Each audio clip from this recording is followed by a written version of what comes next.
Alright, you dafties, so, right, new series, it's research based, I'm going to call it Brands Off, you know, so unique.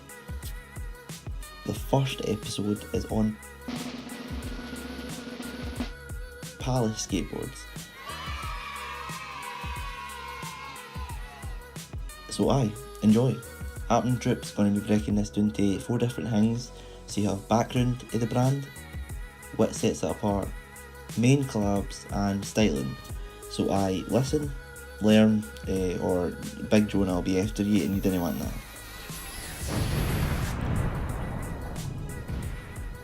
First section, background of the brand. PALACE Skateboards is a skateboarding and clothing brand based in the UK, London, England. Starting with a shop based in London, then continued to grow insanely to New York, Tokyo and recently Los Angeles. The founder of the brand is Mr. Levent Taju, the man himself and his skate team PALACE Wayward Boys Choir. They stayed in a flat in London, ironically called the Palace. Get it? Nah? No, right, okay, I'll just go ahead then.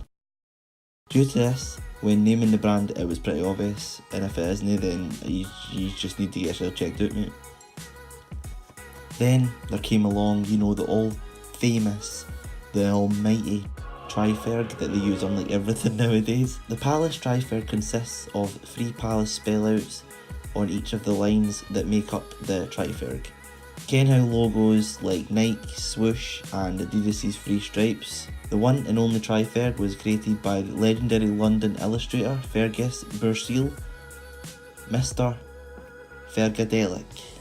The man, the myth, the legend has designed for other majorly popular labels such as Stussy, especially in London and the UK. Lev came to him with a full-fledged plan, just needing a logo, and well, you know, then PALACE was born. Triferg, the most hyped item when it comes to a brand. They constantly release new Trifergs and that's just what everyone knows them for. What sets PALACE apart? PALACE constantly continues to break the rules and the unique style that comes with lookbooks and layouts. They just completely smash it out of the park and just do what the hell they want.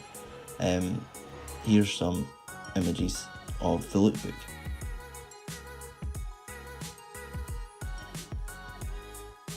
From humble beginnings, from selling t-shirts in other London stores to growing to become what they are today.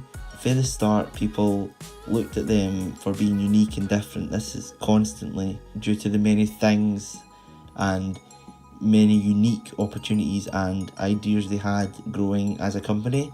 So they had low quality videos, which was insane because like it just gave a full on who cares aesthetic to the 90s skate theme, which is, well, it's a skateboarding brand. You'd have these, like, come on, if you didn't care what I'm correlating here, then videos which correlate to the great love of skating.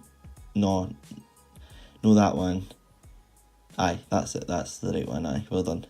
Also, a big help for the large growth in popularity, it came for the support from Slam City Scapes, a legendary skate company and distribution store. The owner of the store then became the co-founder of PALACE. Not stealing much for their proud Brexit ruined country. Like, it really saved me. Like, I'm genuinely, like, I can't. Like, I didn't care what's happening. Other people didn't care what's happening. The people that might be ruling the place didn't care what's happening. So, aye, run while you can. They still, to this day, sell tracksuits and shell suits fit in with the British culture. They also steer the complete opposite way, selling shirts, loafers and others, which relates to the Italian fashion. These brands were a staple in club culture during the late 90s and early 2000s.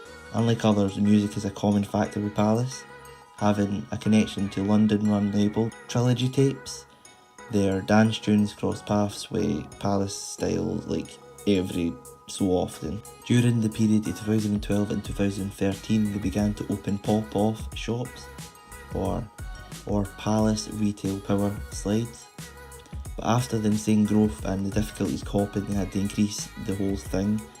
Before even 6 years of service, they announced the first shop in London, Soho, No, Jaden, know you, maybe next time, pal.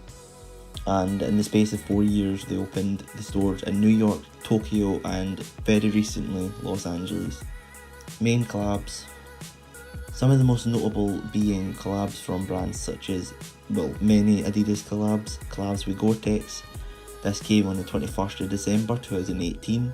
And finally, one of the most widely received, Ralph Lauren.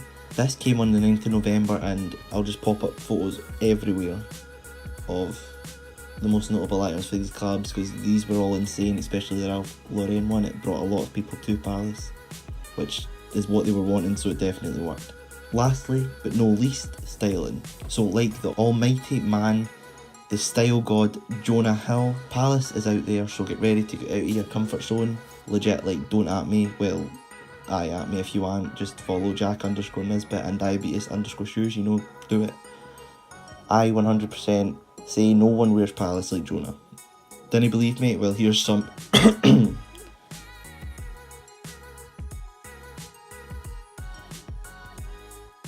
So guys, I was trying out this new series. I do like the concept, and I'm going to be doing it a lot with different brands. It allows me to research brands that I love and just find out more about them. I'm not sure what one's next. Hopefully these come weekly or every second week. I'm going to plan on it. If you guys enjoyed, please leave a like. It definitely helps. I put a lot of work into this video, and I cannot wait to see the outcome. If you guys want to follow my Instagrams, follow Jack_Nisbet and Diabetus_shoes. It'll definitely help out. If you guys enjoyed, please leave a like, subscribe, comment. Any positive or any negatives help. It just helps me do my best. So guys, peace.